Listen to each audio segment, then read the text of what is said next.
Well, greetings, everybody. Welcome to Mission Control Houston. This is the International Space Station's flight control room. This is basically the nerve center for all the activities that go on aboard the International Space Station. So a team of flight controllers here looks over all the systems around the clock of the crew members that are on board the International Space Station, and each one of the positions in here monitors different systems to make sure they're operating well aboard the complex. So we're real happy to have you guys in Pennsylvania at the Corpus Christi School join us today here in Mission Control, and also we have an expert in one of those systems joining us, Jeff Bazley. Jeff is an expert in basically all of the systems associated with the environmental control, the life support systems aboard the station. So welcome to Pennsylvania, and also welcome, Jeff. Thanks for joining us, and we're ready to go.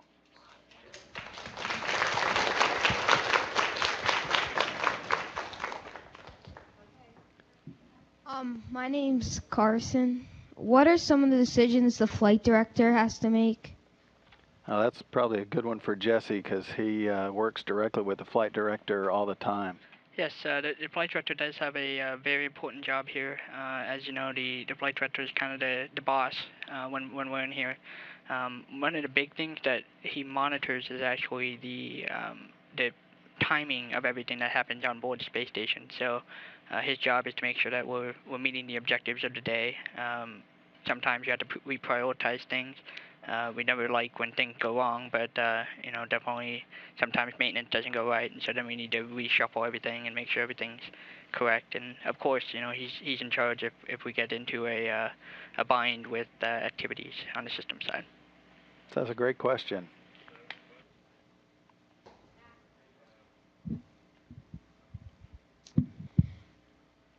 My name is Max, and what do you think is the most important role in mission control, and why? Ours. Yeah, No. That's a great question. Mission control is a team, so it's hard to pick one role. I'm a little biased, but I think the systems controllers are the ones that have the most important job. So, of course, we have all the different systems on board: the thermal control, power, attitude control, my system, life support. We've also got command data handling and a way to communicate with the vehicle. There's also the ground controller who kind of makes sure that everything works from the vehicle down here. And so everybody on that list are here 24/7, 365, and so they're very important to operations.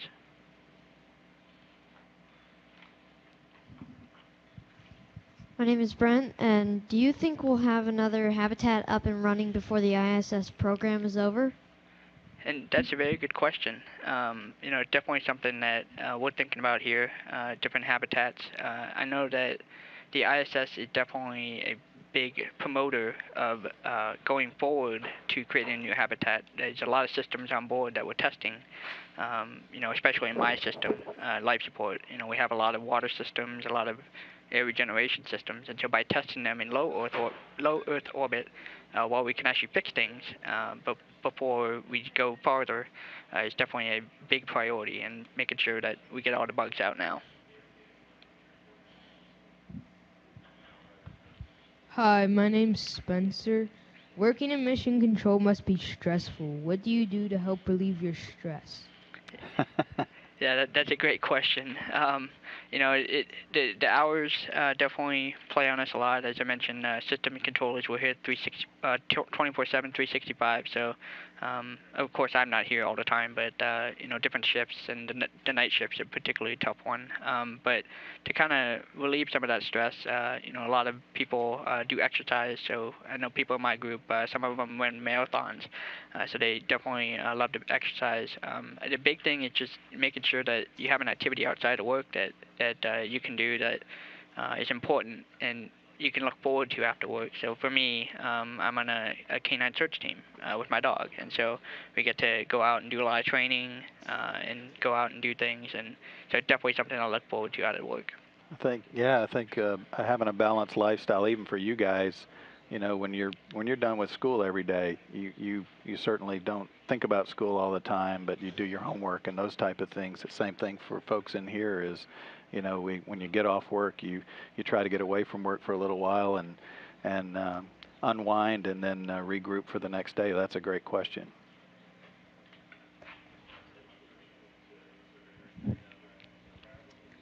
Hi, I'm Anna Claire.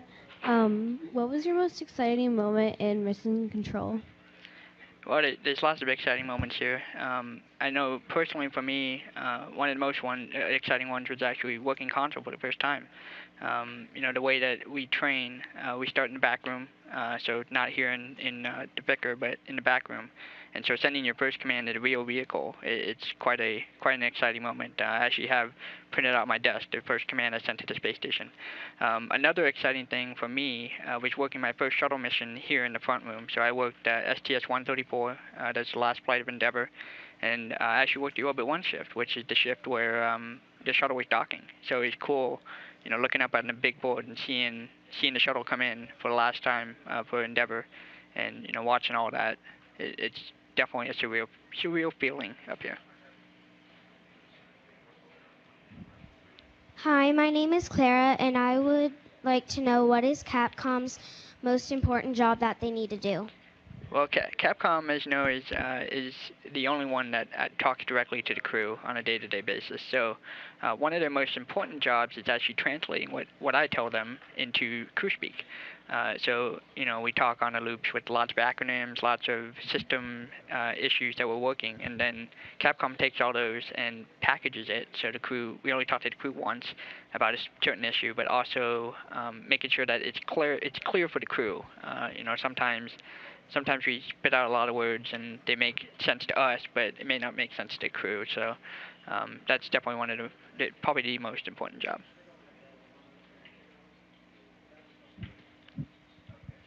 Hi, I'm Emma Maurer, and my question is, does mission control everything, or just control some things, or do you control nothing, or do you just monitor all of the time? Well, that's a good question, because obviously mission control is very integral to what's going on up in space, and I think the crew relies heavily on that, and then Jesse can probably elaborate. Yeah, you'd probably be amazed to learn that we send thousands of commands every day to the space station between us here as well as our international partners around the world. And so those commands control the systems. Also in Marshall Space Flight Center, they send commands to do the payload operations. So the advantage of doing that from the ground is it frees up the crew to do other activities that we can't do. For instance, payload ops, which I think you see in the background, Don doing payloads. They change out payloads all the time. Also, any maintenance tasks. So if something fails, we need them to put their hands on the hardware and fix it. So by controlling all the systems down here, it gives the crew the ability to get more tasks done. So great question. Hi, my name is Rube, and how long is the ISS going to be in space? That's a great question. Yeah, I think right now we're approved to go through 2020, so that's in 8 years now. However, we're currently working on extending that to 2027, I believe. The big long pole in that is obviously the structure itself. So ISS first flew in 1998, so it's already been up there for several years, and a lot of the systems on board and the structure itself is getting old. So that's one of the challenges we're looking at, is seeing how much margin we still have to be able to get that far. And of course, all the spare parts. We don't like it when things fail, but things do fail. So all the spare parts on board is important.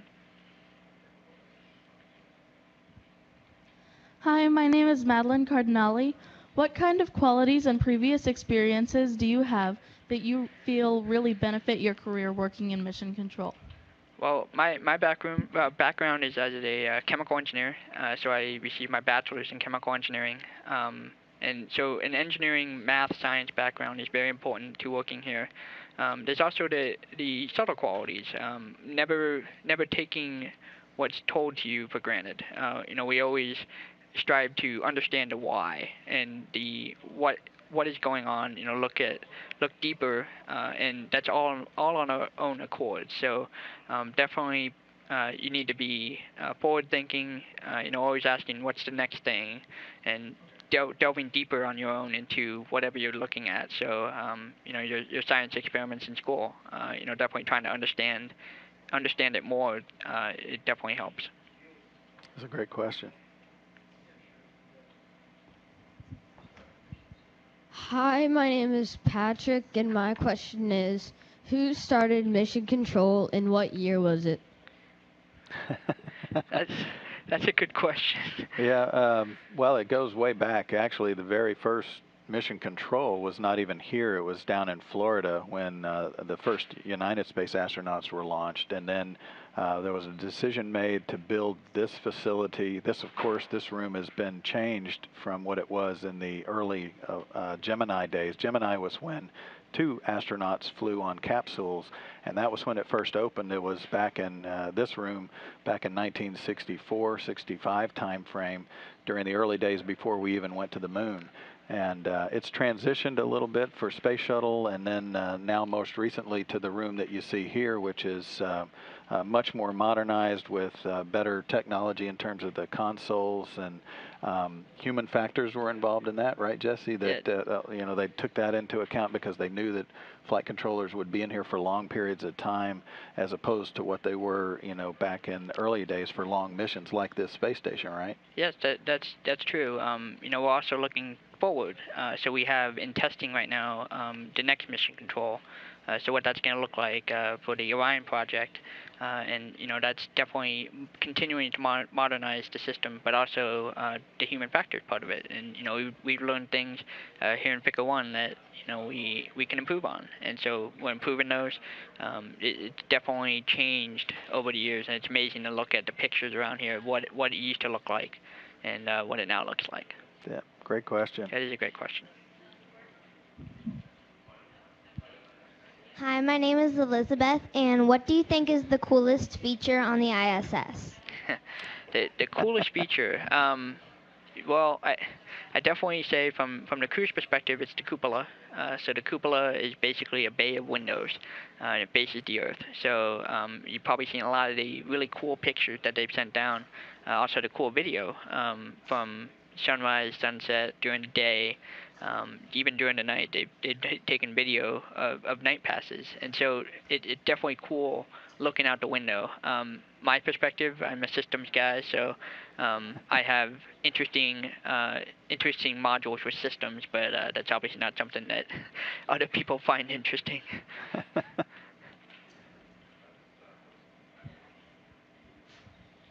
Hi, my name is Kira, and my question is about how many times a day does Mission Control lose connection with the ISS? That's actually a great question. We have an area called the zone of exclusion, and that's usually about every 90 minutes that we lose comm with the vehicle. It's usually about 10 minutes long. That gives us a time to take a break while the crew continues. The interesting thing is that we can close that gap if we need to. So usually during critical ops, so say a vehicle's coming, robotics, EBAs, things like that, we can ask the network to give us more time. And so at that time, we usually have all the time that we want, but we still have what's called a handover time, which is about 20 seconds, where our antennas need to go from one angle to another to pick up another satellite. So those are actually fairly common. Good question.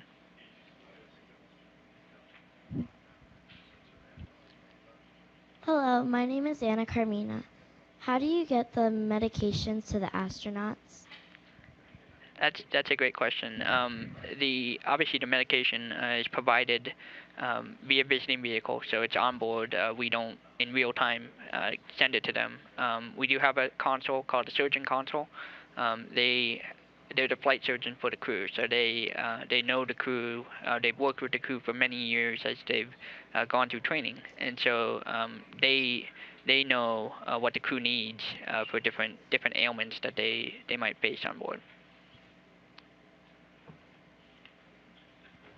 Hi, my name is Cariel. What kind of experiences have you had in mission control?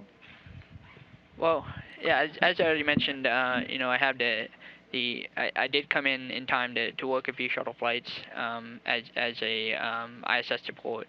The biggest thing now is just increment operations. So I get to support usually about 1 week every couple months. That I come in here and work with the crew, and also as increment lead, as actually the increment lead for the last crew before Dan Burbank came home.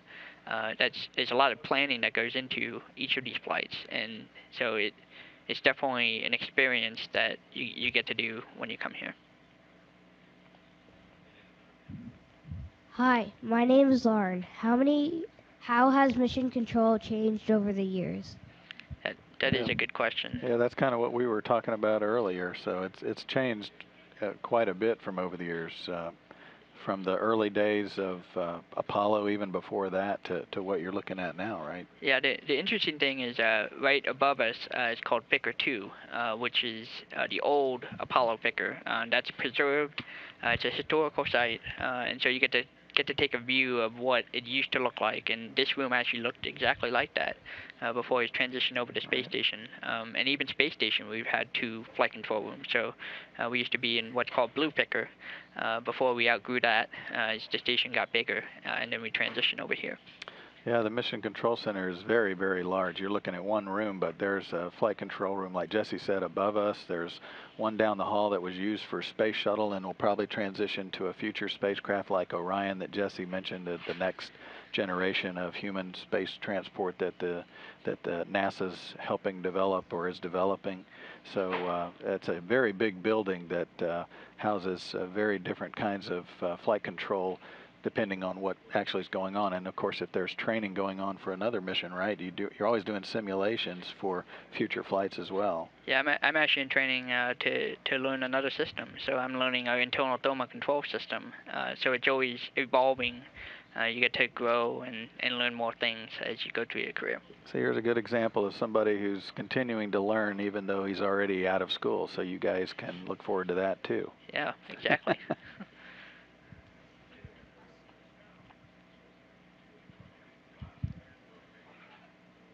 How will you get Orion into space? That's a good question. There's 2 vehicles right now that we're working on. So the original Orions, so the first couple flights, I believe, will actually be flown on a commercial vehicle. So the Atlas launch vehicle. As it transitions, we're going to go to what's called a space launch system. Shuttle derived, uses shuttle hardware, and it's a new vehicle that will allow us to go farther. It's about the size, I believe, of a Saturn V. So it's a very big vehicle.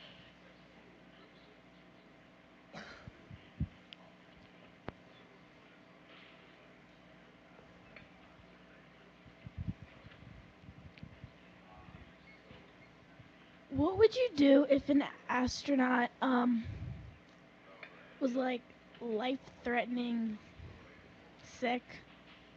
Yeah, that's always that's actually something that we have plans for. That on board the crew does have 2 of the return vehicles. They're called the Soyuz, the Russian vehicle, and if we had a crew member get critically ill, we can always bring them home and land in Russia and get them to more medical support. Of course, his crewmates would need to come home with him, because then we don't want to leave them with no escape vehicle. So we do have that plan, and we can execute it if we needed to. Luckily, we've never gotten there yet. All right. How many times does the ISS go around the world in a day? That's a good question. The ISS actually orbits the Earth every 90 minutes, which I believe that equates to 15 orbits in a day, something about that. And so we track it, and every day they go around the Earth. Every 90 minutes they get a sunrise and a sunset. So it's definitely different than what you have on the ground here. Yeah, the space station is traveling about 17,000 miles per hour, so that's about, for you guys, it's about 5 miles every second. So it travels very fast at what's known as orbital velocity, and and it's about 250 miles above the Earth right now. So as Jesse said, once every hour and a half, it goes all the way around the Earth.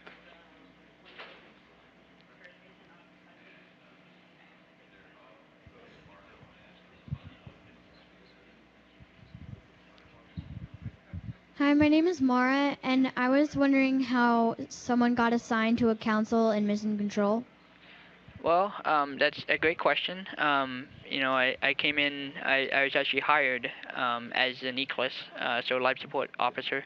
It used to be that you'd be hired within that group, so a specific, towards a specific console.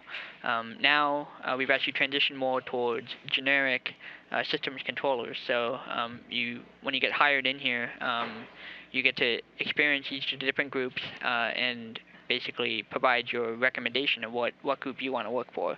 And sometimes that's not always possible, but we definitely like to allow people to have the opportunity to work for whatever position they want, which there's lots of them here. That's a good question. Hi, my name is Liam, and I wanted to know, what's the hardest task you ever had to face? The hardest task I've ever had to face. The simulated tasks, which we always get put through the ringer in a simulation. But I think in real time, I think the hardest thing I had to do was actually come in. I wasn't on call for a flight that we had Russian computer problems that caused a rapid depress to be enunciated on board. And this was actually while the crew was in what we call camp out. So they were in the airlock down at 10.2 psi. And so I was asked to come in to help the on-console team basically reconfigure all our systems after that. And the challenge there was the mixed config we were in, because as I mentioned, the crew was at 10.2 in the airlock. So there were a lot of different things we had to consider and work through.